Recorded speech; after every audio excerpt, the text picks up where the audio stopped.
Tamba, Chico Amba, Kassomo Kambini Pop, Steffi Elonga, Matwa Echako, Paco Echako et Kalala Jackson, qui ne comparaissent pas et ne sont pas également représentés.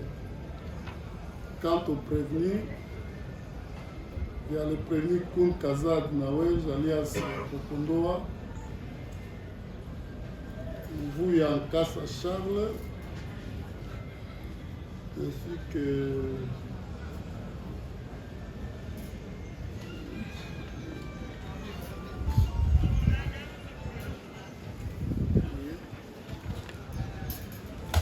qui comparaissent en personne, mais ils ne sont pas assistés.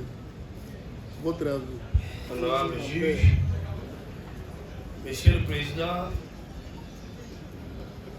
par rapport à la comparution des partis civils et pour lesquels elles ont fait défaut, ces partis civils tels que cités, Monsieur le Président, l'audience du tribunal c'est à 9h30, nous le savons bien. La remise a été contradictoire, mais elles ont fait défaut. Il y a aussi les conseils qui font défaut jusque-là, pour lesquels nous allons solliciter que leurs clients qui sont prévenus soient appelés, que leurs clients interviennent après, à l'accueil, que le tribunal puisse les appeler pour leur intervention à l'accueil, pour permettre à ce que leurs conseils soient avec nous. Et les partis civils qui ont fait défaut, Monsieur le Président, qui plaisent à votre tribunal et constater leurs défauts. Nous avons dit. Honorable juge, Monsieur le Président, par rapport à la comparution des partis civils et pour lesquels elles ont fait défaut, ces partis civils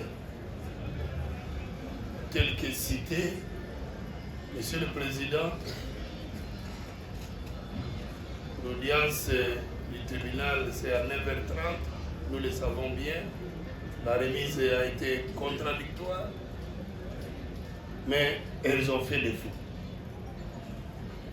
Il y a aussi les conseils qui font défaut jusque-là, pour lesquels nous allons solliciter que leurs clients qui sont prévenus soient appelés, que leurs clients interviennent après, à l'accueil, que le tribunal puisse les appeler pour leur intervention à l'accueil, pour permettre à ce que leurs conseils soient avec nous.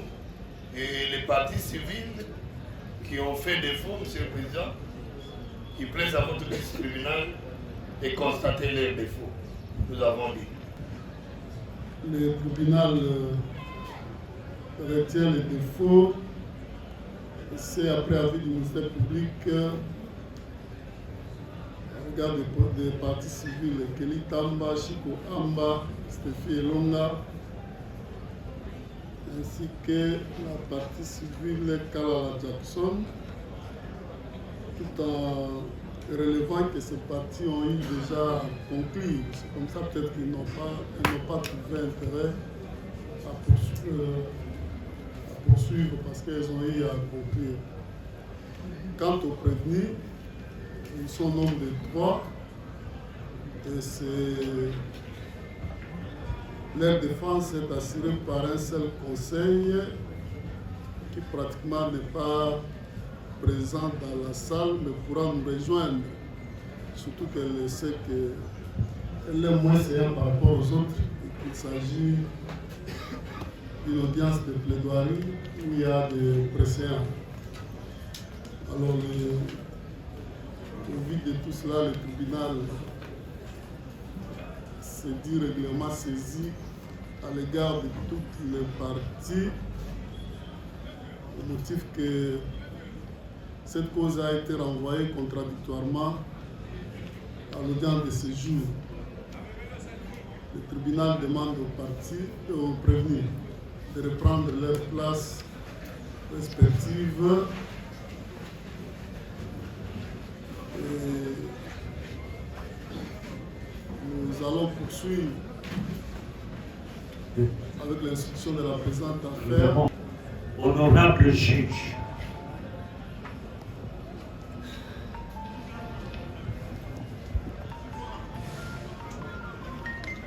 Salman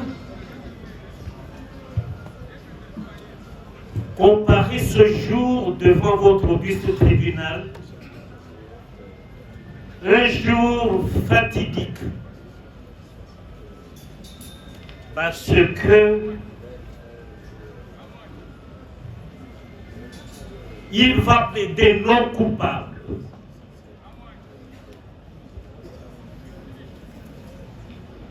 C'est pourquoi dans la charpente de sa plaidoirie,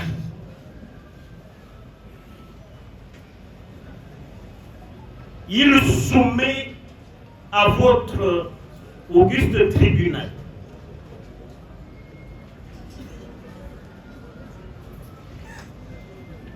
deux parties principales. Une introduction que les érudits appellent prolégomène, selon les traditions nous léguées par les Cicérons, les Démocènes.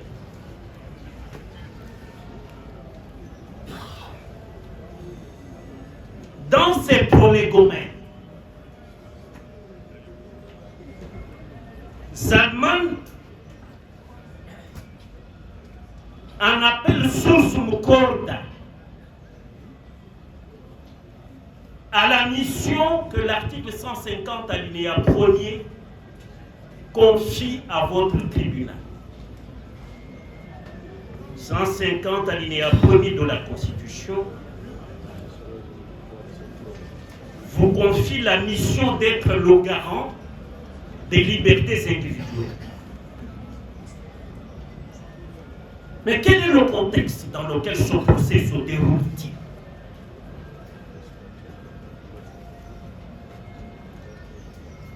« 19 mai le matin, un émoi épouvantable envahit la communauté nationale et même internationale. Un assaut iconoclaste sur le palais de la nation, bureau du président de la République.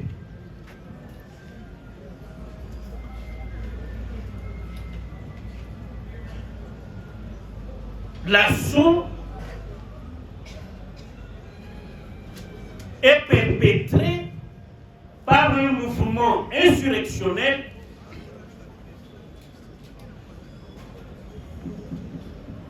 New Zaïre.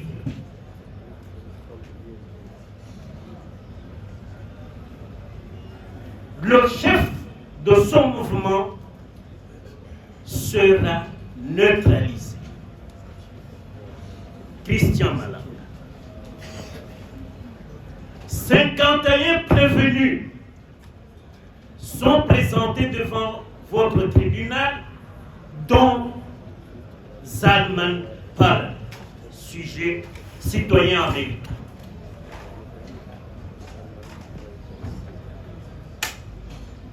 Dans le lot,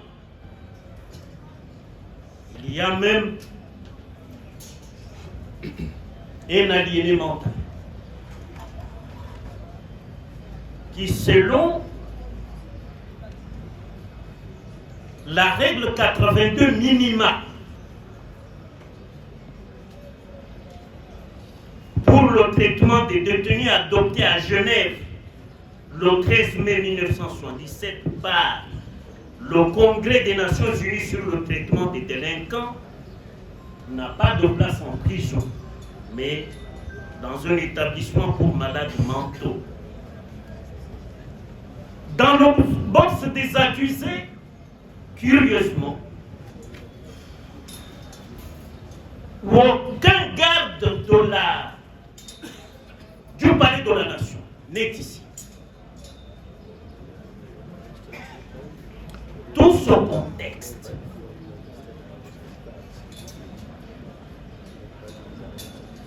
est délétère et brumeux.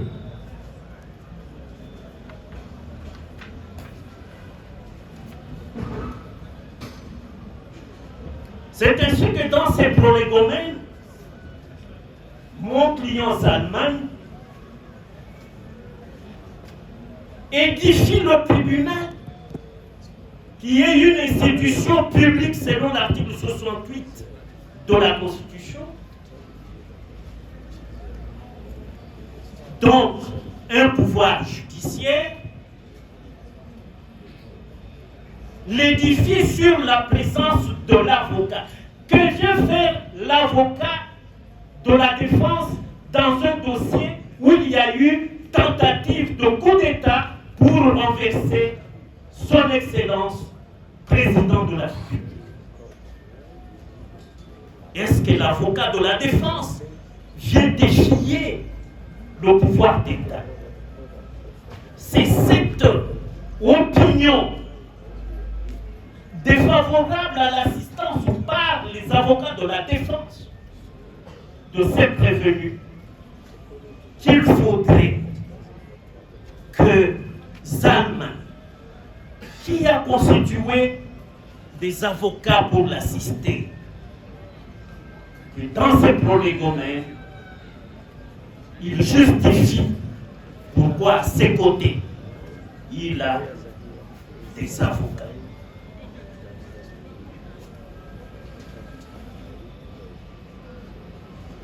Mais dans ce dossier, il y a aussi les avocats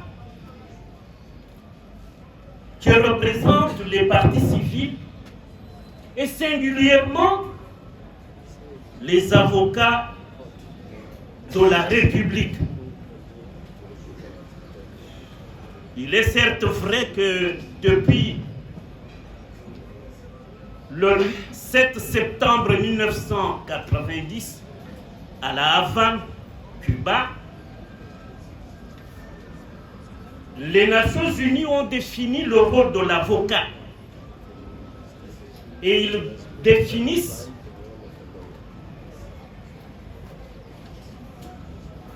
je disais à ce congrès des Nations Unies sur le rôle de l'avocat, on définit l'avocat comme l'agent essentiel dans l'administration de la justice.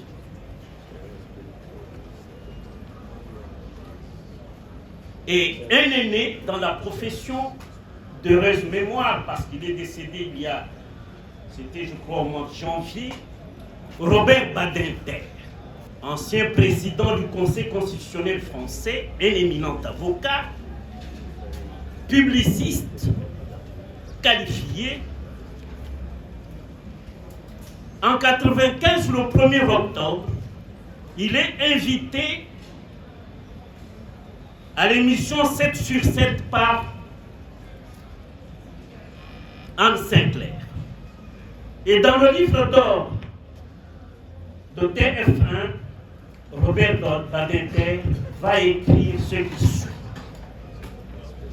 Le cœur de justice, c'est l'égalité des chances et la liberté dans le débat contradictoire. Donc, la présence de l'avocat congolais aux côtés, entre guillemets, des assaillants du palais de la nation,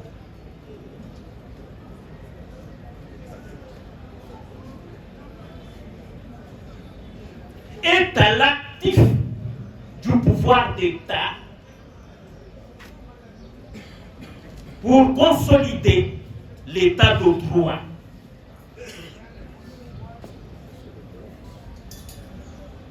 D'ailleurs, en République démocratique du Congo, le métier d'avocat est ascétisé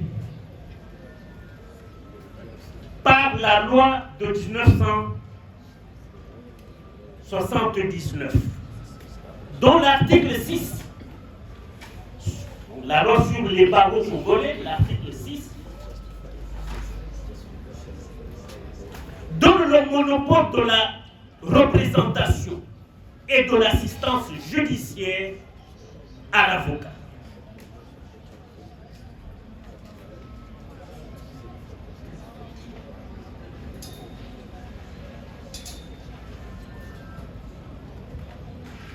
Et ceci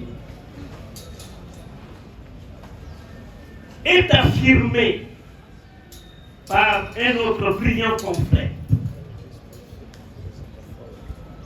ancien ministre des Relations extérieures de François Mitterrand, je cite Roland Dumas, dans son livre Les avocats. Roland Dumas dit ceci, pour justifier la présence de l'avocat. Toutes les fois que la défense a été écartée de la barre,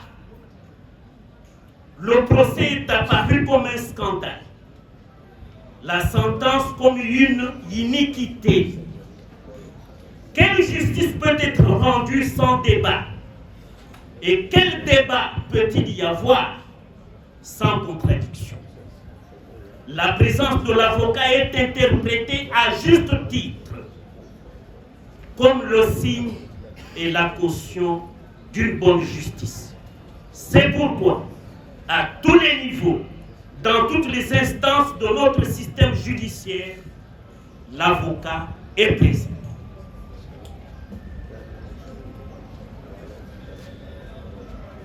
Cependant, en l'espèce, dans la phase préjudicionnelle, est-ce que Zalman a été assisté? Zalman ne l'a pas été. Et cela en violation des articles 18 alinéa 1er et 19 alinéa 3 à 5 de la Constitution de la République. Vous vous imaginez le PJ qui entend mon client s'érige lui-même en interprète, alors que Zalman ne comprend ni le français ni le lingala. Est-ce qu'on lui a appris? Est-ce qu'on lui a donné les raisons de son arrestation? Est-ce qu'on lui a donné ses droits d'avoir un interprète, d'avoir un avocat de son choix? Est-ce qu'on le lui a dit?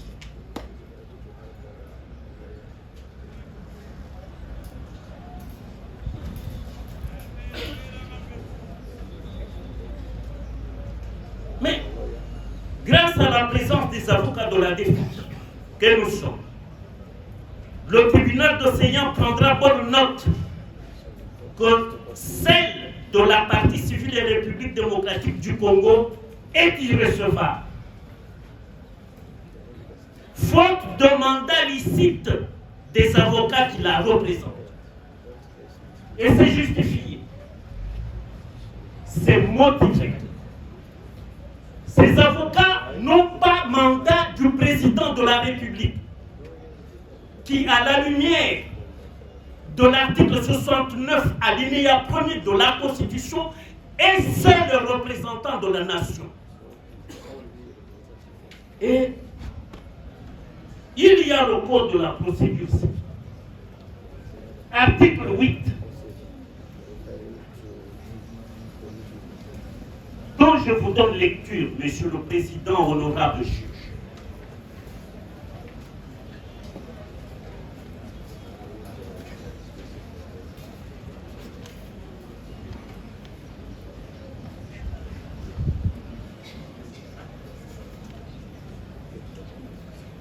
La République du Zaïre, bon, le code date, la République démocratique du Congo, en justice, est prise en la personne. Article 8, Code de procédure civile, qui est le tronc commun des procédures. Je vous ai d'abord donné l'article 69, alinéa 1er de la Constitution, qui érige le chef de l'État en représentant unique et légitime de la nation, donc de cette République. Et en justice, la procédure civile qui est le tronc commun des procédures. En son article 8, le Code de procédure civile, en son article 8, précise que la République est prise en la personne ou dans les bureaux du président de la République. En l'espèce pourtant, les avocats de la République ont brandi le mandat leur décerné par l'ancien ministre de la Justice, Rose Mutombo Kiese, alors qu'elle était déjà démissionnaire expédiant les affaires courantes.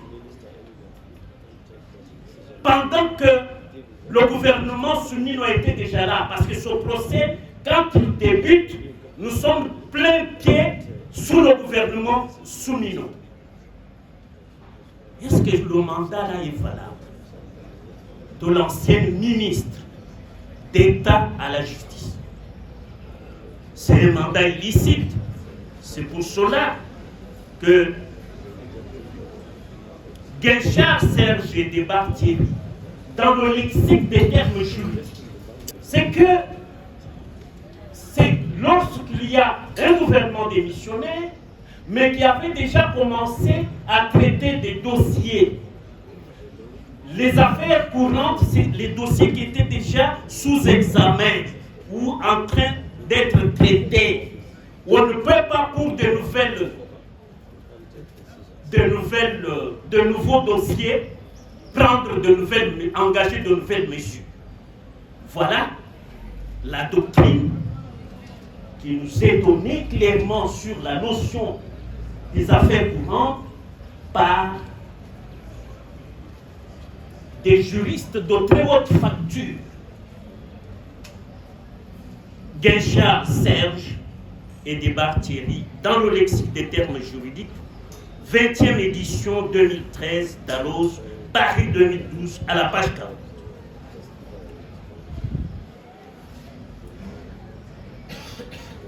Mais que vient faire la République dans ce procès? Elle qui a failli à la protection du symbole de la République même, du symbole de l'unité nationale, le président de la République. La République est débitrice de la protection du symbole de l'unité nationale et garant de la nation. Son devoir lui est prescrit aux articles 50 à 53 de la Constitution. Donc la République a failli.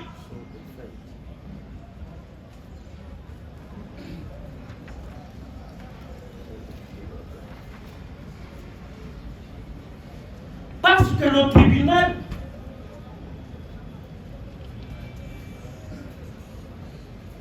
prononce ses décisions au nom du peuple congolais. C'est l'article 149, alinéa 3 de la Constitution.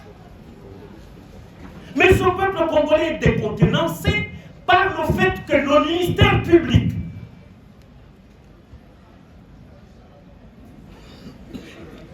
n'a pas été en mesure de déférer en justice le commandant ce jour-là du palais de la nation. Il n'a pas réussi à le faire ôter de la garde prétorienne et de le déférer en justice. Alors que il aurait pu le poursuivre sur pied de l'article 49, alinéa 5 du Code pénal militaire, pour désertion à bande armée. Est-ce que le ministère public, qui fait dos au vent ici, peut encore s'enorgueillir dans le box des accusés? Aucun élément de la garde républicaine. Nous avons même un aliénement civil.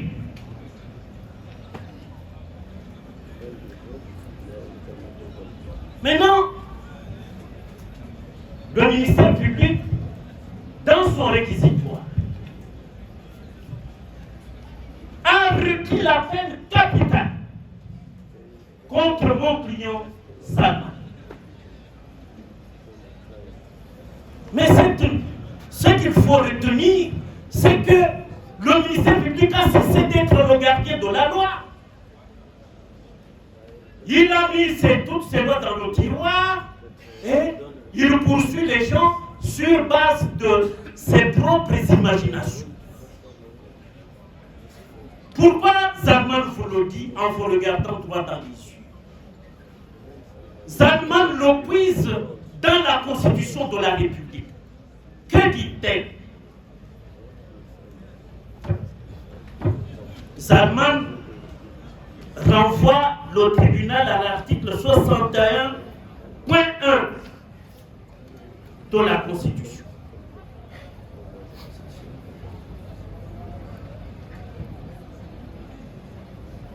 Que dit cette disposition? Article 61.1 de la Constitution. En aucun cas, donc à n'importe quelle circonstance, quelle que soit la circonstance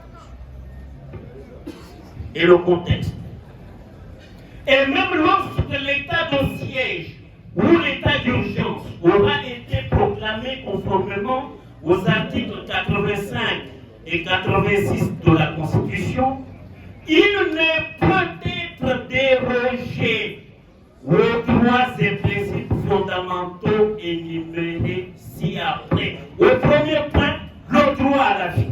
C'est-à-dire que la peine de mort est abolie. Elle n'existe plus au Congo en propositif. C'est-à-dire, quand nous sommes revenus de Sun City, on a décrété le moratoire en perspective de l'abolition de la peine capitale, parce que c'était le courant. Les abolitionnistes qui disaient qu'il faut suivre l'exemple de Robert Badinter en 81 en France, sous le gouvernement de François Mitterrand. Il était ministre de la Justice et il avait fait supprimer la peine capitale en France. Et cet exemple a fait boule de neige dans plusieurs pays européens et à travers le monde. Voilà pourquoi les grands esprits ne meurent pas, comme les Badinter ne meurent pas.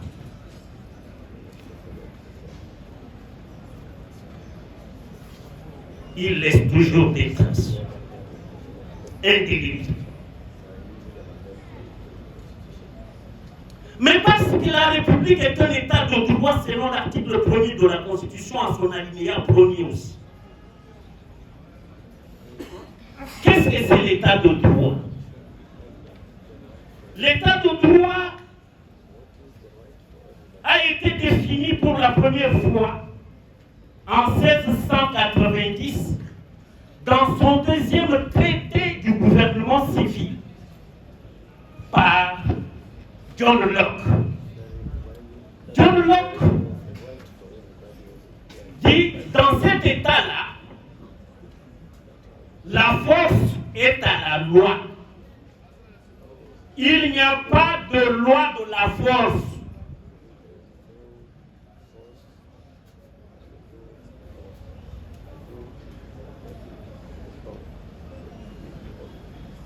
Parce que est exigeant Les infractions mises à charge de mon client sont codifiées. Mais il leur manque aujourd'hui le libellé est là dans le code pénal, mais le libellé est amputé de la sanction, la peine capitale, qui a été abolie depuis 2006. Parce que notre code pénal date de 1940. Le pénal ordinaire. Mais le code pénal militaire date de 2002. Et il a été amendé le 31 décembre 2015. Au même moment aussi, on a amendé l'article 1er auquel on a adjoint article 1er bis code pénal ordinaire en 2015.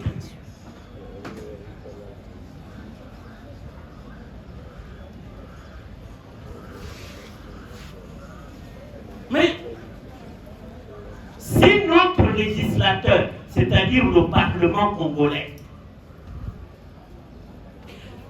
n'a pas comblé cette amputation,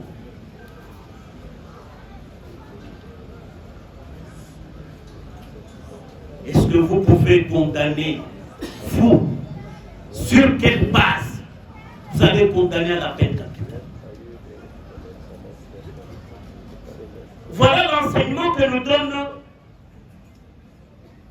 Nyabirungu Mwenyesonga, que le procureur, que l'auditeur militaire, le ministère public, a vanté dans cette salle. Salman le prend à ses propres mots, à son propre génie. Écoutez ce que dit le professeur Nyabirungu.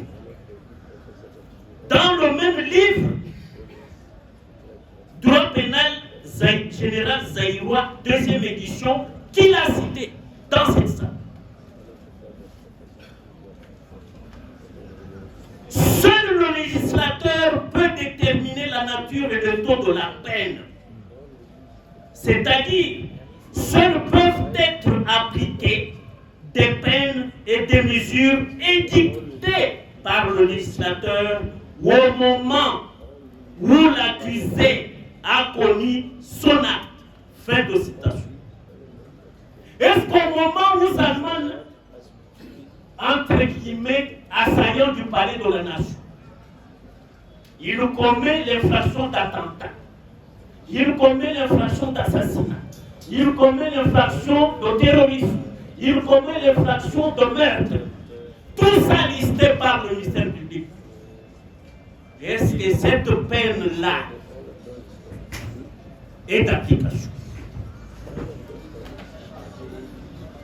Le tribunal d'Océan n'étant pas législateur, se trouve dans un empêchement dirimant toute possibilité d'appliquer à l'encontre de mon client la peine capitale. À tous égards, abolie depuis le 18 février 2006 par la Constitution de la République. C'est pourquoi Salman Palais, Benjamin, juif pratiquant, paraphrase son frère juif, l'apôtre Paul que vous connaissez tous de la Bible. L'apôtre Paul est déféré en justice devant le gouverneur Festus à Césarée.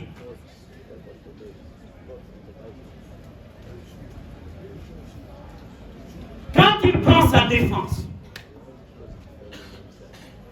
Salman va paraphraser Paul en disant: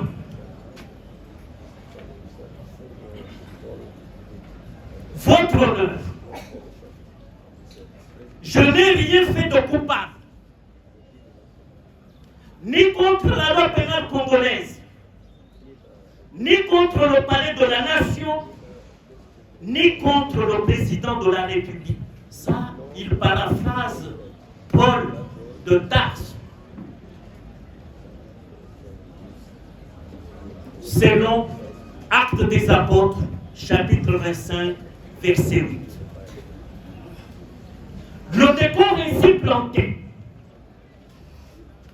il importe maintenant d'affronter en droit le réquisitoire du ministère public pour son démantèlement tous azimuts et sans quartier. C'est pour cela que mon client Zalman Paul Benjamin Robert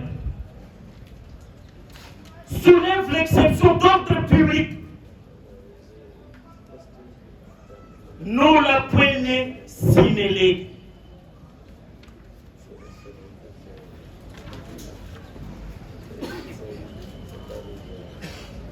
Qu'il subdivise en 3 branches.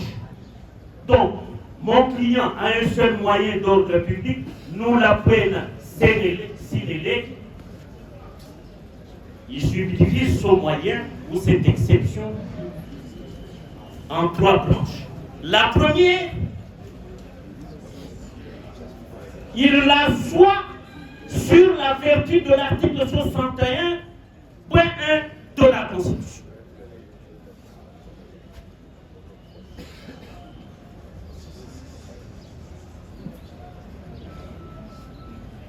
Qui a fait quoi? Qui a aboli la peine capitale?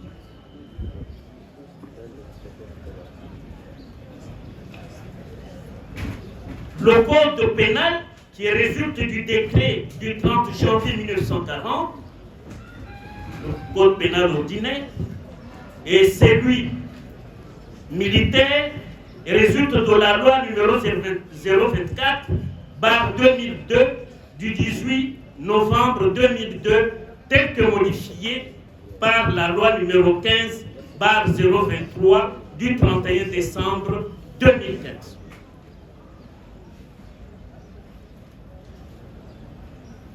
C'est ainsi qu'en vertu du principe général de droit, postérieur in tempore, postérieur in iure, dernier dans le temps, puissant en droit. C'est-à-dire, dès lors que ces textes de 2040, de 1940 et de 2002 ont vu leur sanction en peine capitale amputée par la Constitution, il reste un devoir, c'est le Parlement. On ne peut pas vous ériger en législateur, nul ne vous érige en législateur. Pourquoi? Parce que le droit applicable,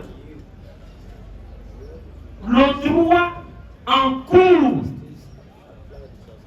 et c'est l'article 153, alinéa 4 de la Constitution qui vous le dit, en ces termes non équivoques.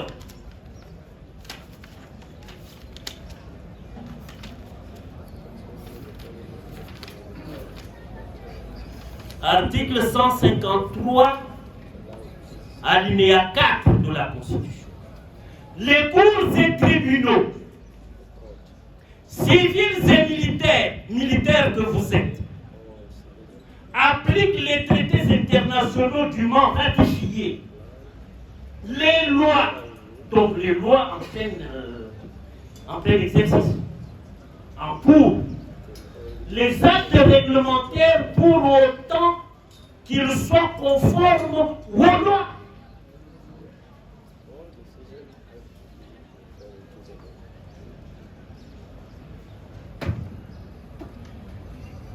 Le réquisitoire qui vous soumet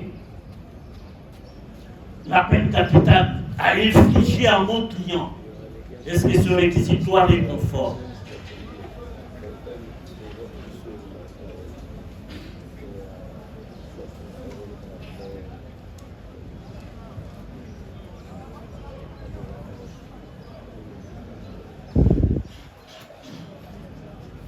C'est pourquoi, Monsieur le Président, honorable juge,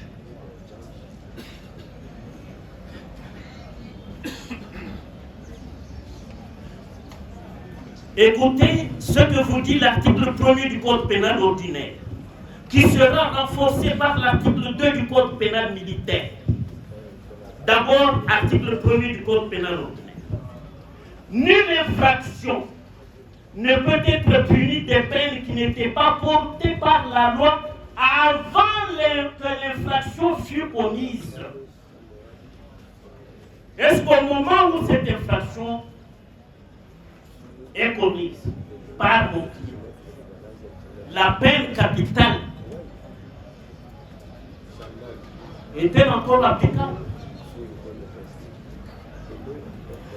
Et l'article 2 du Code pénal militaire devient même plus explicite. Écoutez sa citation. Nulle infraction ne peut être punie des peines qui n'étaient pas prévues par la loi avant que l'infraction fût commise. Toutefois, les dispositions nouvelles, moins sévères que la loi ancienne, s'appliquent aux infractions commises avant leur entrée en vigueur et n'ayant pas donné lieu à une condamnation passée en force de la chose jugée. La peine cesse néanmoins de recevoir exécution quand elle a été prononcée pour un fait qui, en vertu d'une loi postérieure au jugement, n'a plus le caractère d'une infraction. Ceci revient à dire que le gardien de la loi aurait pu s'atteler à votre tâche que de déférer devant vous mon coup. Parce qu'il se fonde sur une disposition abrogée.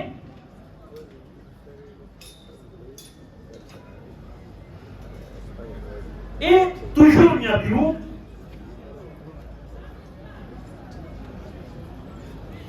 écoutez ce qu'il dit.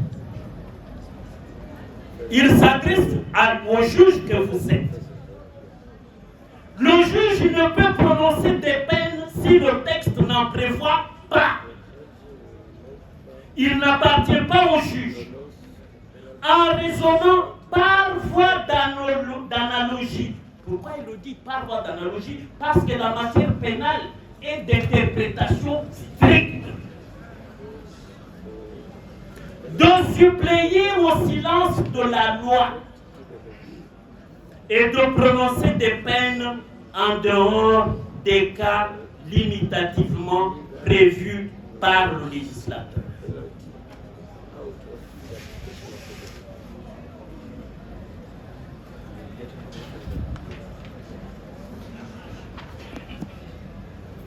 C'est pourquoi, Monsieur le Président, que la doctrine dominante de l'éminent juriste belge qui nous a légué son génie, l'inusable Rubens Antoine, l'inusable Rubens Antoine, il enseigne ceci dans son livre ici, le droit judiciaire congolais, tome 3, l'instruction criminelle et la procédure pénale. Il dit, quand il y a abrogation de la loi en matière pénale,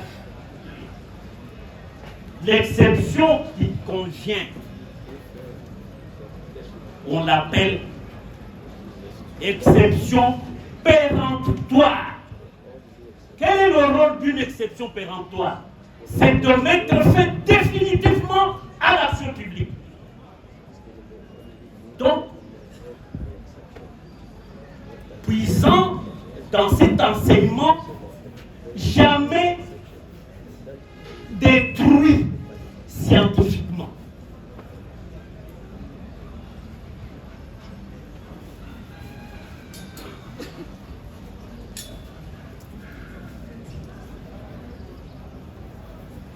et au-delà de tout doute est raisonnable. Parce qu'il n'y a plus de conviction du juge en droit moderne pénal, en droit pénal moderne. Je pratique devant la CPI et le tribunal spécial pour le Liban. Dans ces juridictions internationales, c'est le doute au-delà le principe de due process of law, c'est-à-dire le droit à un procès équitable où le juge va au-delà du doute raisonnable, pas la conviction. Parce que la conviction, vous y mettez vos sentiments.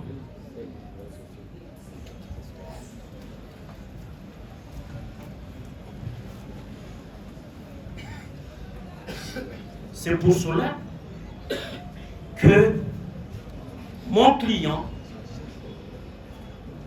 aborde la deuxième planche sur pied de la vertu de l'article 17 alinéa 2 de la Constitution. Qui dit quoi? Nul ne peut être poursuivi, arrêté, détenu ou condamné qu'en vertu de la loi. Donc cette disposition vous interdit d'appliquer la peine capitale abolie.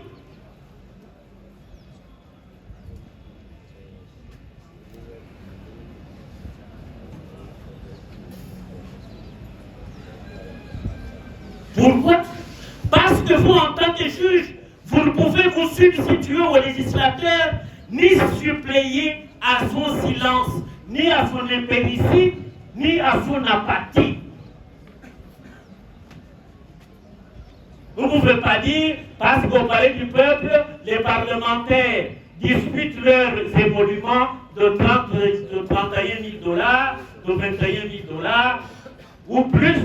Nous, les juges, nous suppléons à leur impéritie, à leur apathie, à leur silence. Non.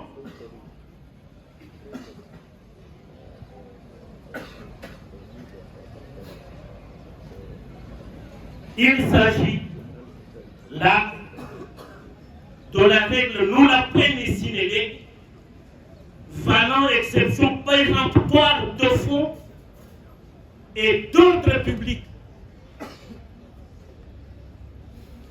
La troisième branche, qui est la dernière, celle-là vous est bien servie, Monsieur le Président, honorable juge, par les articles 1er et 1er bis du Code pénal ordinaire et 2 du Code pénal militaire. Que dit l'article 1er bis du Code pénal ordinaire?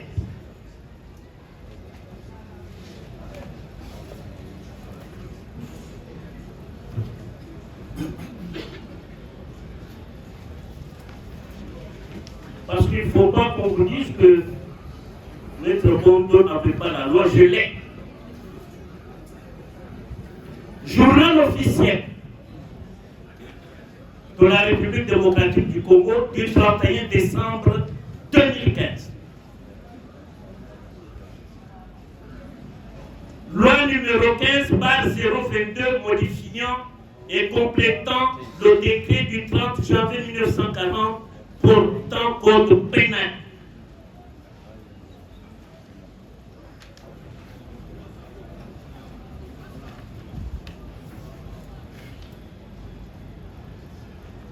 Article 1er bis. La loi pénale est de stricte interprétation. Alinéa 1er. Alinéa 2. En cas d'ambiguïté, elle est interprétée en faveur de la personne qui fait l'objet d'une enquête, de poursuite ou de condamnation. Fin de citation.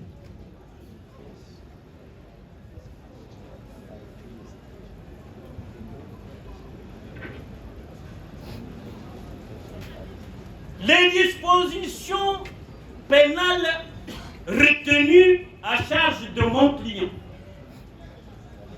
qui font qu'en concours idéal, mon client mérite la peine capitale. Mais ces dispositions sont amputées de cette sanction. Elles tombent sous le coup de l'ambiguïté. Parce que vous allez appliquer quoi? Elles vous disent qu'il faut condamner à la peine capitale. Mais la peine capitale, abrogée depuis 2006, abolie depuis 2006,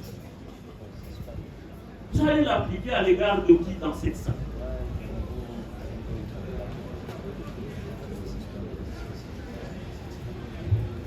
Il tentera de vous répondre sans succès, sans vous convaincre. Parce qu'ici, c'est la loi dont il est censé être le gardien,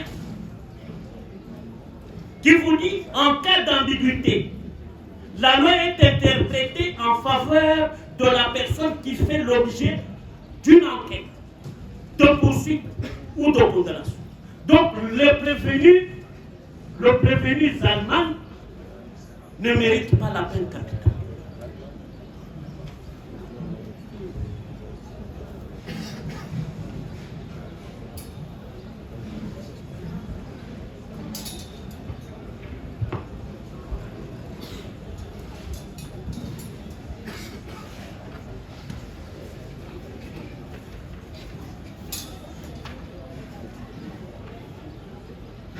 Maintenant, si vous posez la question au ministère public, qu'en faire? Il n'aura aucune réponse. Sauf si elle demande de sa génération spontanée. Mais pour tout juriste qui se respecte tel que je le reconnais,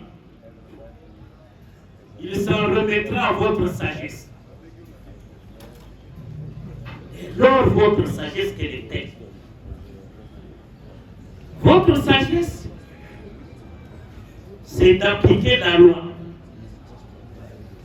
Donc, acquitter purement et simplement Zalman, de restituer sa liberté en vertu de l'article 17 alinéa 1er de la Constitution, parce que la liberté est la règle et la détention l'exception.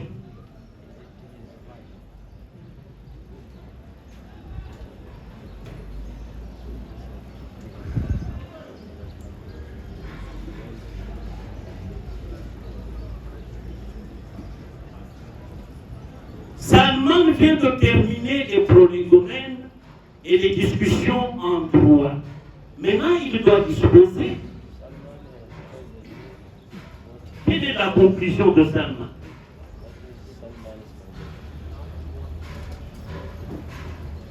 Il va emprunter votre formule. Le tribunal d'océan 10 ans 3. Le tribunal 10 ans 3.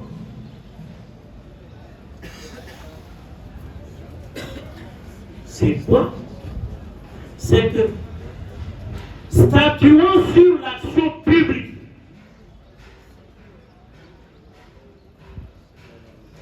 vous la direz recevable,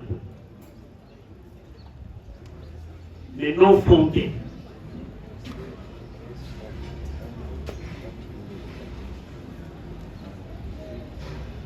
Comme dans ce contexte de l'exception d'ordre public, vous n'avez pas à vous encombrer la relation des faits ou les éléments constitutifs des infractions. Ici, c'est nous la prenons sine lege à cette procédure. Et vous allez décréter, disant droit, vous décrétez un non-lieu à l'action publique.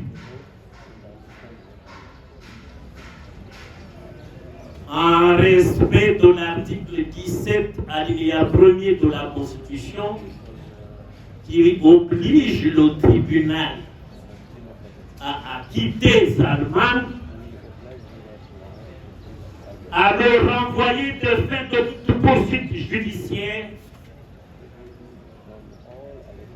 en lui restituant sa liberté.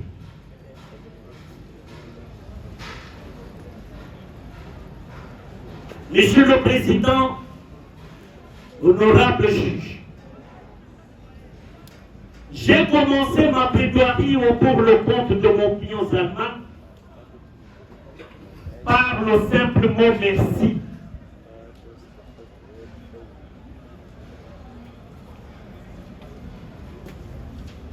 C'est pourquoi, comme nous l'a enseigné l'immortel Marcel Liaou,